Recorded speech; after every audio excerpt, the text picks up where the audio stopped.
आइए, सुनिए, देखिए, समझिए सनातन सत्य। जैसी दृष्टि वैसी सृष्टि, दृष्टि विज्ञान। कुदरत, कुदरती रचना एवं कुदरत के कानून से शाश्वत सुख की प्राप्ति। जोधपुर के परम पूज्य महात्मा उपासक प्रोफेसर डॉक्टर सोहन राज तातेड़ के निर्देशन में सनातन सत्य। जैसी दृष्टि वैसी सृष्टि, दृष्टि विज्ञान।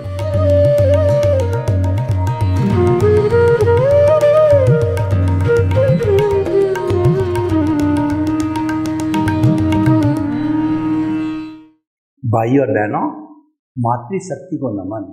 आज का हमारा बहुत सुंदर विषय जड़ एवं चेतन संसर्ग के गुण दोष।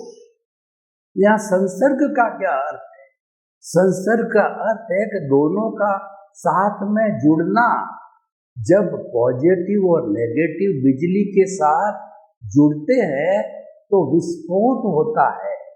कोई भी दो वस्तुओं के जुड़ने से उसकी उत्पत्ति होती है या विध्वंस भी हो सकता है। संसर्ग से सृजन भी होता है और विध्वंस भी होता है। इसीलिए संसर्ग ये आज की इस दुनिया का गुण है। संसर्ग के बिना दुनिया लगातार नहीं चल सकती है और दुनिया में जो भी परिवर्तन होता है वो सब संसर्ग के द्वारा होता है। नर का मादा से मिलना, पानी का अग्नि से मिलना और गर्मी का जो है भाप बनना, ये सब संसर्ग के परिणाम हैं। तो आज का हमारा बहुत सुंदर विषय है कि ये जो पूरा ब्रह्मांड जो बना हुआ है, जो सनातन सत्य, जो रियलिटी है, जो सार्वभौम सत्य है, जो अल्टीमेट ट्रुथ है, वह ये कि पूरे ब्रह्मांड के अंदर केवल दो तत्व ही है, एक जड़ और एक चेतन।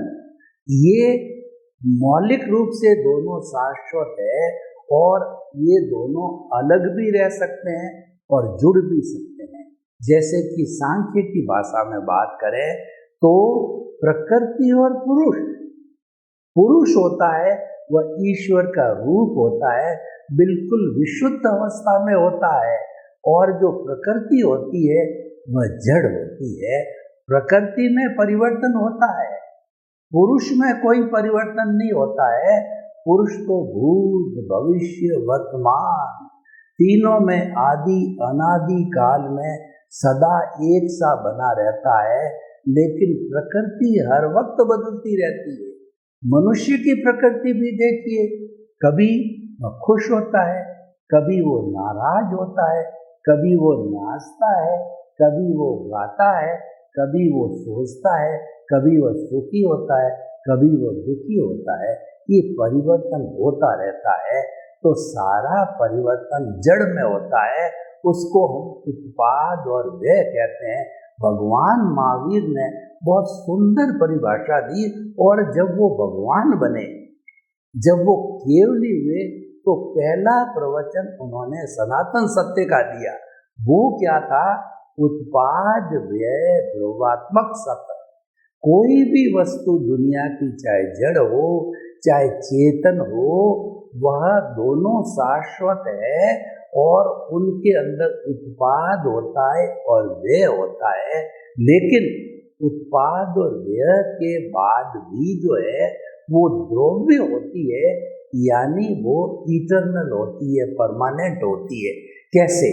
मैं आपको एक उदाहरण दूं कि किसी पुरुष ने कोई भी जो ज्वेलरी पहन रखी है, तो उसको मान लीजिए कि गले में उसने हार पहन रखा है, तो ये मानव प्रकृति है कि वह हर दिन नया चाहता है। तो उसने थोड़े समय के बाद चिंतन किया कि ये मैं हार को जो है पीट करके और एक बहुत अच्छी जो है वो हीरा जड़ित अंगूठी बना दूं। तो सोनी के पास जाकर के और उसने तुड़वाया हार को तोड़ते ही वह उसका व्यय हुआ और उससे जो सोनी ने अंगूठी बनाई वह उसका उत्पाद हुआ। अब भगवान यह प्रश्न करते हैं कि अब बताइए कि जो है दोनों स्थितियों के अंदर, हार के अंदर, अंगूठी में सोना तो वही है, बिल्कुल सही बात है। तो सोना वह है, वो द्रव्य है। इसीलिए हमारा जो चेतन तत्व है उसका दो गुण बताए गए, ज्ञान और दर्शन। चेतन के लिए कहा गया है उपयोग लक्षणों जीव। हमारा जो जीव है, आत्मा है, उसका लक्षण है उपयोग। उपयोग का अर्थ होता है कि उसके अंदर ज्ञान और दर्शन होता है। एक बार वह आत्मा ज्ञान में जाती है और दूसरी बार दर्शन में जाती है, ये परिवर्तन होती रहती है। इसको मोड कहते हैं।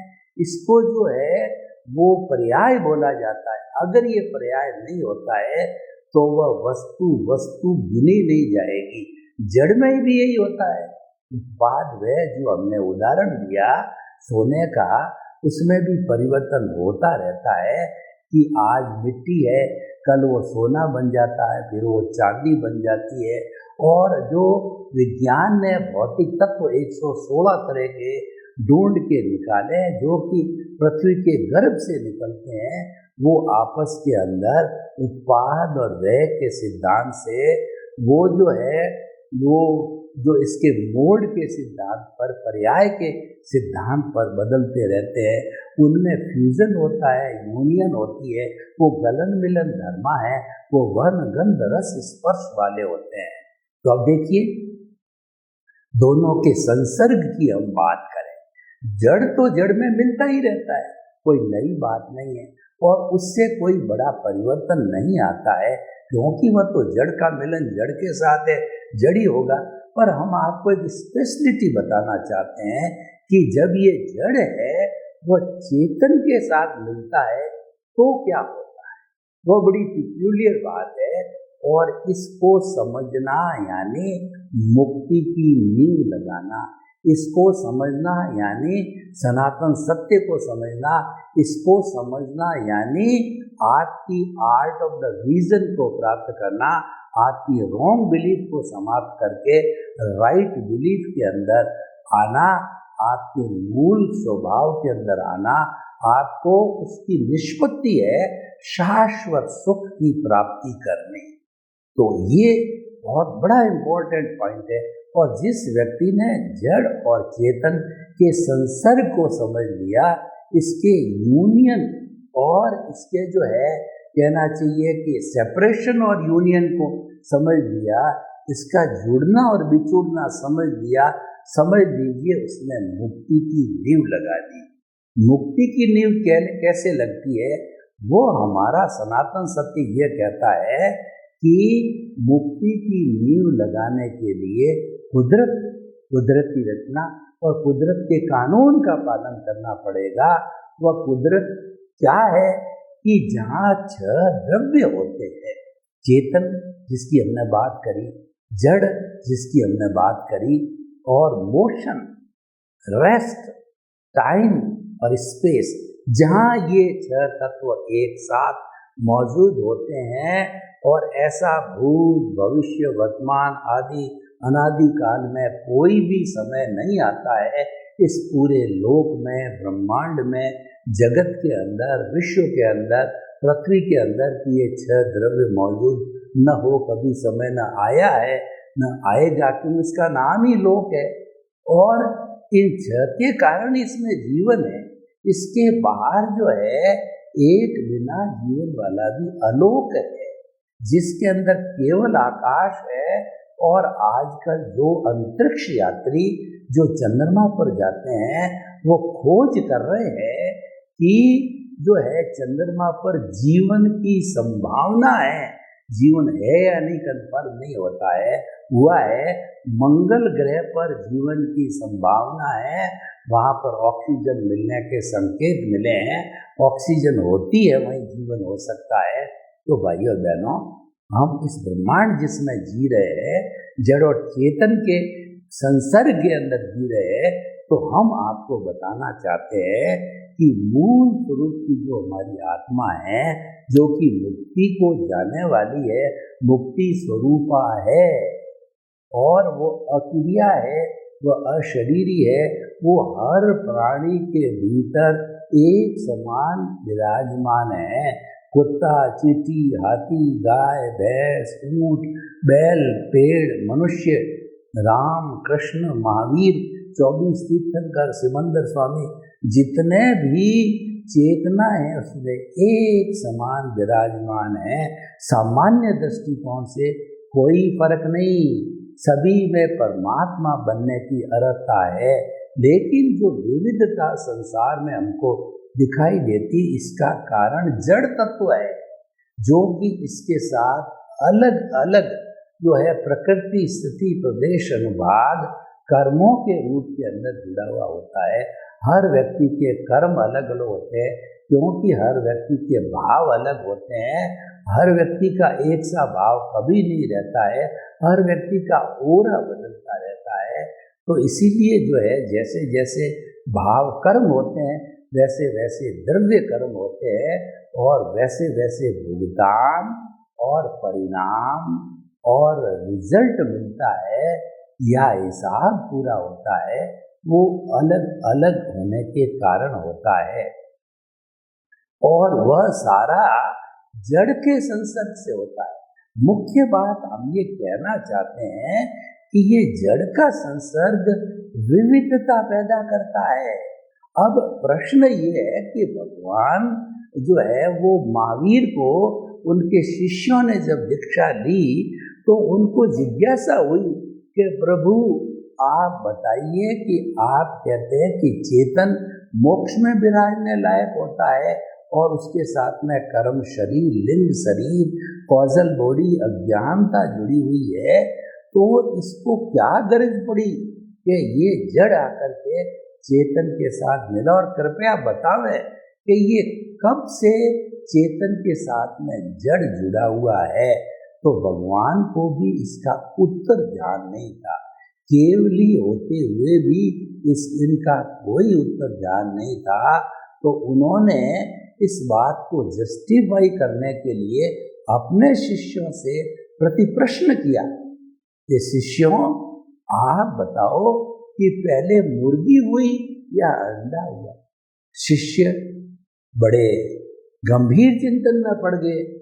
उन्होंने कहा, भगवान हम तो अज्ञानी हैं, आप ज्ञानी हैं, आप ही बताइए। भगवान ने कहा कि मुझे भी पता नहीं, पश्चानुपूर्वी है।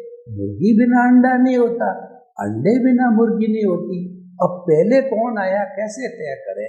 तो भगवान ने कह दिया, पश्चानुपूर्वी, आज से प्रश्न नहीं करना, ये अनादि अनंत काल से आत्मा के साथ में जुड़ा हुआ है। और यही कारण है कि आत्मा जो 84 लाख जीवा योनिया उत्पत्ति स्थान है, आत्माओं की संख्या तो असंख्य अनंत है, उसमें भाव भ्रमण करती रहती है। तो देखिए, हमने डायग्नोसिस की, डॉक्टर के पास जाते हैं तो डॉक्टर फैमिली हिस्ट्री पूछता है, हमारे स्वभाव के बारे में पूछता है, हमारे रहन सहन के बारे में पूछता है, हमारे आचार विचार के बारे में पूछता है, हमारी सोसाइटी के बारे में पूछता है। क्यों पूछता है? वो कारण जानना चाहता है, वो डायग्नोसिस करना चाहता है, फिर कई टेस्ट भी कराता है। तो सब चीज़ों को मद्देनजर रखते हुए वो डायग्नोसिस जब करेक्ट हो जाती है, इस बीमारी की कारण ये है, जब कारण पकड़ में आ जाता है तो निवारण तुरंत हो जाता है। क्योंकि प्रकृति का नियम है, without the reason, without the cause there is no effect at all. कारण बिना कार्य नहीं होता है, एक दूसरे के पूरक है। कारण से कार्य बनता है, कार्य से कारण बनता है, और ये श्रृंखला चलती रहती है। तो देखिए कि डायग्नोसिस हुआ कि ये जो है, जो तत्व जड़ है, वह अज्ञानता के रूप में आत्मा के साथ में जुड़ गया, और ये आत्मा जो है शरीर धारण करने लग गई। यानी I plus my is equal to bonded soul. ये अज्ञानता है, ये माई है। मैं, मेरा, अहंकार, ममकार, ये अज्ञानता, ये जुड़ने से ये अशुद्ध हुई, उसका नाम हो गया बॉन्डेड सोल। अब आई जो बॉन्डेड सोल है उसमें से माइनस माई करता हूं मैं, यानी कुछ हम आर्ट ऑफ डिवीजन लागू करके, सनातन सत्य लागू करके, कुदरत कितना कुदरत का कानून लागू करके, दृष्टि विज्ञान लगा करके हम जो है इसमें करेक्शन दे देते हैं, इसको ठीक कर देते हैं, माई को हटा देते हैं। यानी कि हम अकर्ता बन जाते हैं। तो कुछ जन्मों में अकर्ता बनने से, नए कर्म न बनने से पुराना सारा भी बर्फ की शिला की तरह वाश होकर के माई वाश हो जाता है। तो I minus my is equal to pure soul. Pure soul होते ही ये अलग वो अलग। भगवान ने ये बताया कि जो जड़ है उसका प्योरेस्ट रूप होता है, वह परमाणु कहलाता है। आज के वैज्ञानिक लोग उस जड़ पे जो काम करते हैं वो भी परमाणु बोलते हैं, लेकिन वो वास्तव में अणु है। अणु टूट रहा है, प्रोटॉन, न्यूट्रॉन और अपने जो बोसोन और गॉड पार्टिकल, कितने ग्लूकोज, कितने पार्टिकल्स नए प्रतिदिन होते रहेंगे। परंतु भगवान ने जो बताया परमाणु नॉन डिस्ट्रक्टिबल, नॉन डिविजिबल, न तो उसके टुकड़े होते हैं, न उसको समाप्त किया जा सकता है, न उसको आंखों से देखा जा सकता है, न वह किसी से रुकता है और न वह किसी को रोकता है। इतना सूक्ष्म होता है, वो रिलेटिव होता है और वो रियल परमाणु शुद्धतम होता है।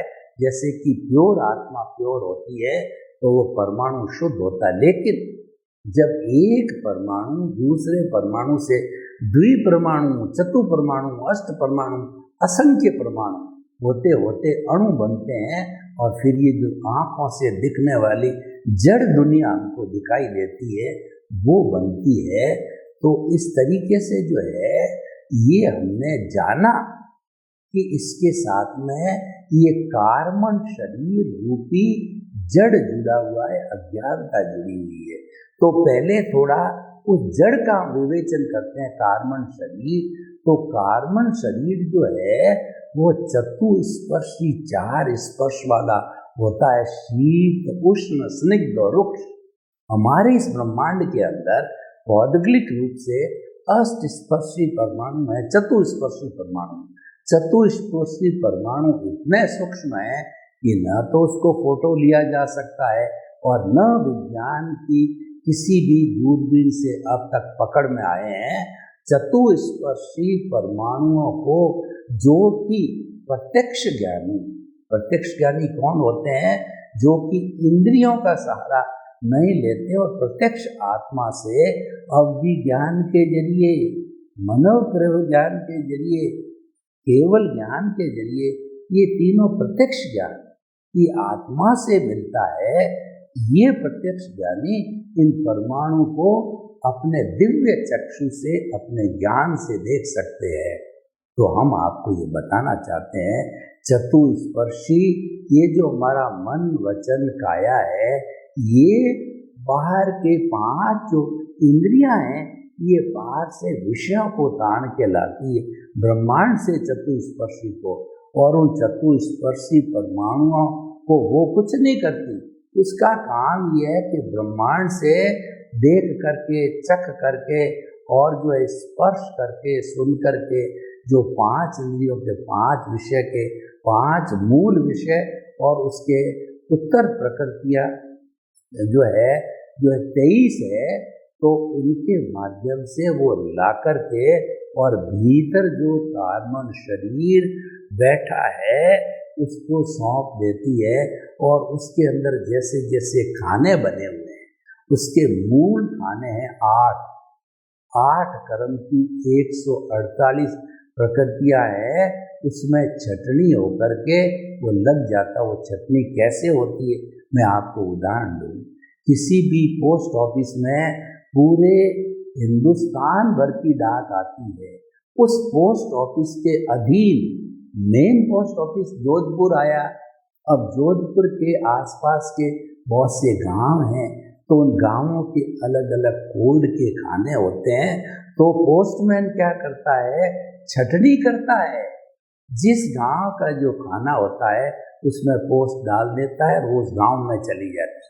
उसी तरीके से 8 मूल खानों की 148 प्रकृतियों में जो चतुस्पर्शी मन वचन काया ताण के लाते हैं, वो उसमें ऑटोमेटिकली ऑटो मोड से जाकर के मिश्रित हो जाते हैं और हमारा कार्बन शरीर घटता बढ़ता रहता है। यह अज्ञानता है, ये जड़ है, ये कार्बन शरीर है और ये संसर्ग है।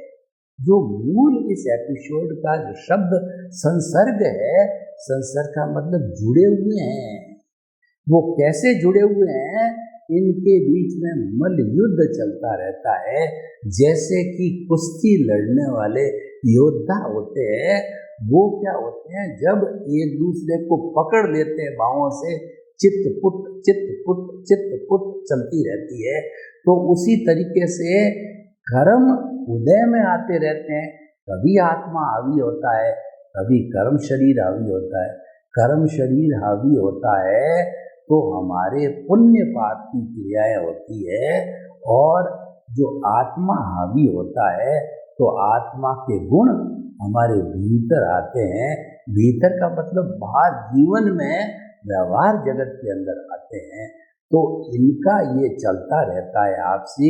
उससे पूरा लंबा विषय है कि जब ये उदय के अंदर आते हैं, प्रारब्ध में आते हैं, तो पूरा जो है एक गोला टाइप बनता है, जिसको अध्यवसाय कहा जाता है। ये सारी क्रियाएं भीतर होती है। उस अध्यवसाय में से जो है कलरलेस वाइब्रेशंस निकलती है और वो हमारे तेजस शरीर को टच होती है। तो तेजस शरीर दुनिया की सबसे बड़ी फैक्ट्री है, जिसको कि अवचेतन मन कहते हैं, सब कॉन्शियस माइंड कहा जाता है। तो उसमें आती है, उसमें रूपांतरण होता है, उनको कलर मिलता है। लेशियाओं को कलर मिलता है कि कृष्ण नील कापोर, ये अशुभ लेशिया होती है, अशुभ भाव होते हैं। और उसके बाद के अंदर तेजो पद्म और शुक्ल लेशियाएं होती है, ये शुभ भाव होते हैं। तो शुभ और अशुभ भावों से पुण्य पाप की परिणति होती है, और वो भाव है। तो ये सारा अवचेतन मन में होता है। उनके साथ में हमारी एंडोक्राइन ग्लैंड्स जुड़ी हुई रहती है, जो डक्टलेस होती है, जिसके मुंह नहीं होता है। फिर भी जो हमारी जो है ये 6 लेशियाएं जो आई थी, वो कलर फॉर्म के अंदर जो थी, वो लिक्विड बन करके और हमारे जो है इन एंडोक्राइन ग्लैंड्स में आती, जिसका की संबंध है हमारे शरीर पर काम करने वाला चित्त है, मन है, उनके साथ होता है। उनके परामर्श से जो है वो एंडोक्राइन ग्लैंड्स का लिक्विड है, वह उदय और प्रारब्ध के रूप में ब्लड के साथ मिलता है, और हमारी कर्मेंद्रियां, हमारे हाथ है, पाँव है, जो है वो सारा बुद्धि है वगैरह, उस एक्शन में लग जाते हैं। बुद्धि कर्मानुसारिणी। तो जैसा हमारे ब्लड के अंदर वो भाव परिणित होके आते हैं, उसके अनुसार बुद्धि बनती है। उसके अनुसार जो है हम एक्टिविटी करने लग जाते हैं। व्यक्ति हिंसा करने लग जाता है, अशुभ भाव हो तो, और शुभ भाव हो तो चैरिटी करने लग जाता है, परोपकार करने लग जाता है, दूसरों के भले में लग जाता है, और जो है इस जीवन का सार निकालता है। तो ये सब भावों का संसार है, भीतरी संसार है। तो मैं क्या कहना चाहता हूँ कि ये जड़ और चेतन के संसर्ग से होता है। न तो अकेला चेतन कर सकता है, अकेला चेतन तो अक्रिया है, वह तो कुछ भी नहीं करता, उसकी तो मात्र प्रेजेंस है। उसकी प्रेजेंस है जब मैं बोल रहा हूँ, और प्रेजेंस नहीं है तो वह जड़वत यानी मुर्दा बन जाता है। उसका वर्क इतना ही है। और ये जो शरीर है जो फंक्शन करता है, ये पिछले जन्म के कर्म के भुगतान के लिए मिला है। मात्र ये हिसाब करता है, भुगतान करता है, डेबिट क्रेडिट करता है, लेन देन करता है, सुख प्राप्त करता है, दुख प्राप्त करता है, सुख देता है, सुख देता है। किसके अधीन? कुदरत के कानून के अधीन, कुदरत की आज्ञा के अधीन सारा संचालन इसका क्रिएटर, ऑपरेटर, डेस्ट्रॉय कुदरत हो जाती है, परतंत्र हो जाता है। यानी हमारा मन वचन काया है और उससे जुड़ी हुई हर अवस्था मात्र कुदरती रचना। कुदरती रचना मतलब ये अवस्था, अवस्था मतलब टेम्परेरी, जड़, बदलने वाली, नाशवान। हमेशा याद रखें अवस्था बदलती रहती है। तो हम ये कहना चाहते हैं कि जड़ और चेतन का संसर्ग होता है, तभी ये दुनिया बनती है और तभी हमको विविधता दिखाई देती है। सर्वे भवन्तु सुखिनः, सर्वे सन्तु निरामया। लोक के सब जीवों को सुख मिले, शांति मिले, आनंद मिले, प्रेम मिले, सौहार्द मिले और सभी हम जड़ और चेतन के संसर्ग को समझें और अपने जीवन को धन्य बनाएं। आपके प्रति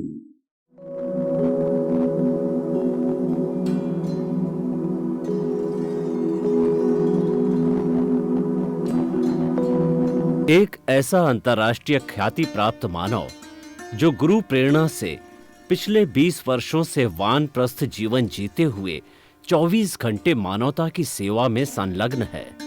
एक ऐसा मानव जो अभी राष्ट्रीय, अंतर्राष्ट्रीय टीवी चैनलों पर 7,500 एपिसोड के माध्यम से सनातन सत्य, आत्मविज्ञान एवं पुनरुत्थान, व्यवहार एवं निश्चय जगत के जीवनोपयोगी विषयों पर हृदय स्पर्शी प्रवचन कर चुका है।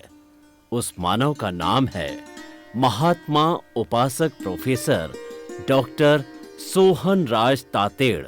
प्रोफेसर तातेड़ द्वारा योग, दर्शन, शिक्षा विषयों पर रचित पीएचडी स्तर के 250 शोध ग्रंथ भारत के 100 प्रतिष्ठित विश्वविद्यालयों में शोधार्थी पढ़ रहे हैं तथा वे सभी शोध ग्रंथ वहां की सेंट्रल लाइब्रेरियों में उपलब्ध हैं।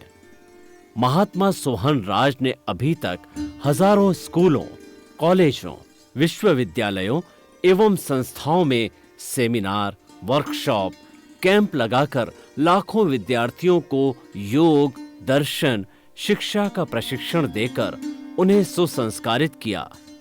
डॉक्टर तातेड़ ने भारतीय संस्कृति उत्थान के 4000 से अधिक समसामयिक विषयों पर आर्टिकल लिखकर ऑनलाइन जर्नल, पत्रिकाओं, वेबसाइट्स पर प्रकाशित किया, जिसका उपयोग लाखों पाठक कर रहे हैं। उपासक तातेड़ के 5000 से अधिक आज का सुविचार, आज का शुभ संदेश, आज का मंगल भावना योग आदि चिंतन websites, Twitter, blogger, Facebook, YouTube माध्यमों से लाखों लोग अपना जीवन निर्माण कर रहे हैं। मानवता के मसीहा ऐसे महामानव महात्मा सोहन राज तातेड़ के प्रोफाइल को अभी तक विश्व के 20 लाख दर्शक यूट्यूब पर, 12 लाख गूगल पर एवं लाखों दर्शक फेसबुक, ब्लॉगर, ट्विटर और इंस्टाग्राम पर देख चुके हैं।